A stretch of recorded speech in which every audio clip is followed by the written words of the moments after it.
जनता से क्या हुआ वादा है जो प्रशांत किशोर जी का कोशिश है, और ख़ास करके जो 20 वर्ष से नीतीश राज से जो लोगों का मोह भंग हुआ है, लालू जी का जो जंगल राज है, लोग क्या चाहते हैं? लोग चाहते हैं कि भाई इस राज से मुक्ति मिले, बदलाव हो, और लोग ये भी चाहते हैं कि भाई जंगल राज वापस नहीं आए, खाते में 10 तारीख को जाएगा।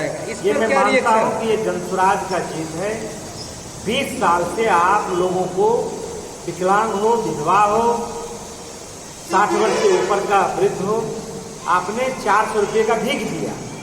इस बात को जब प्रशांत किशोर जी अपनी पदयात्रा शुरू किए थे और गांव में जब वो लगभग बहुत गांव घूमे, 5000 गांव घूमे, तो लगा कि सबसे खराब हालत उन लोगों की है जो गांव में है, जो वृद्ध है, जो विधवा है, जो विकलांग है, जो 60 वर्ष से हो ज़्यादा उम्र के हैं, जिनका बाल बच्चा रोजी के लिए, मजदूरी के लिए दिल्ली, पंजाब, हरियाणा चले गए हैं।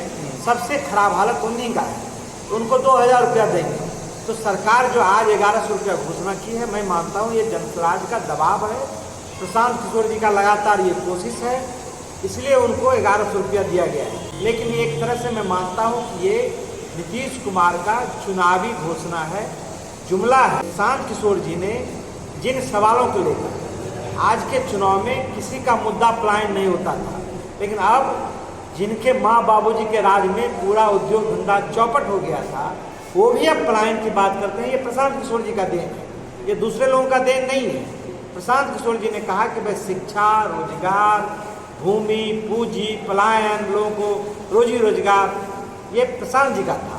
अब दूसरी पार्टी भी मजबूर होके प्रशांत किशोर जी का नकल उसको करना पड़ रहा है, और नीतीश कुमार भी जो आज किए हैं वो प्रशांत जी का डर से, भय से और नकल करें। 20 साल से आप सत्ता में हैं, डबल इंजन की सरकार है, 11 साल से मोदी जी, राज्य में भी केंद्र में भी।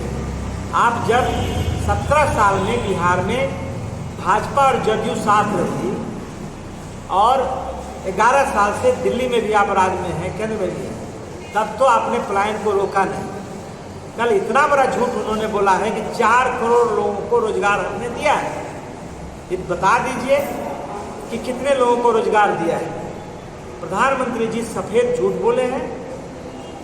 यदि रोजगार देते तो प्रधानमंत्री जी को चुनाव में वोट मांगने आना नहीं पड़ता। प्रधानमंत्री कब आ रहे हैं? सिर्फ चुनाव आते हैं, जिस प्रधानमंत्री जाते हैं। तो यहाँ लोगों के साथ धोखा किया है। इन्होंने क्या कहा था याद कीजिए, इसी जहाँ गए थे चंपारण में, सिवान में जहाँ गए थे, वहीं बगल में चीनी मिल है।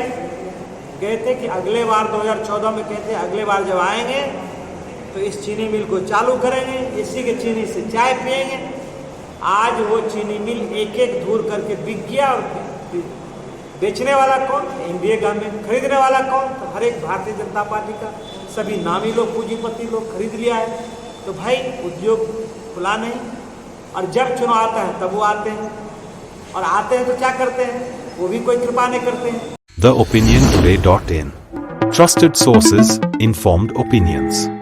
Like, share and subscribe.